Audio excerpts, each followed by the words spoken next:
That is Rocky's KGF.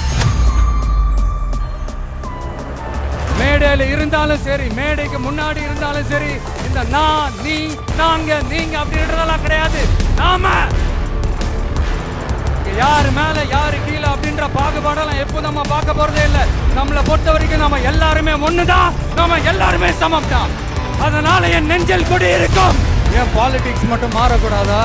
ஒரு paint டப்பாவை தூக்கிட்டு கிளம்பிடுவாங்க பாருங்க. சொல்லல முக்கியம், செயல் செயல் செயல் தான் முக்கியம். கொஞ்சம் கூட பிசுகலாம செஞ்சு முடிப்போம். அது வரைக்கும் நெருப்பா தான் இருப்போம். என்ன நண்பா? அதான் இறங்கியாச்சு. இனி ஏதா பத்தி யோசிக்க கூடாது. இங்க கொஞ்சம் கதறல் சத்தம் கேட்க ஆரம்பிச்சு. இந்த மாநாட்டில் இப்போ ஓப்பனா அறிவிச்சதுக்கு அப்புறம் அந்த கதறல் இன்னும் சத்தமா கேட்கும் நினைக்கிறேன். பார்ப்போம். பிளவுவாத அரசியல் சித்தாந்தம் மட்டும்தான் நமக்கு எதிரியா? அப்படின்னா நமக்கு ஒரே ஒரு எதிரி தானா? ஊழல் மலிந்த அரசியல் கலாச்சாரத்தை எதிர்க்கிறது தானே அது. முடிஞ்சவங்க மீன் பிடிக்க கத்துக்கிட்டு வாழட்டும்.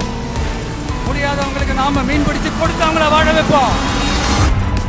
ஒரு முடிவோட தான் வந்திருக்கேன். No looking back.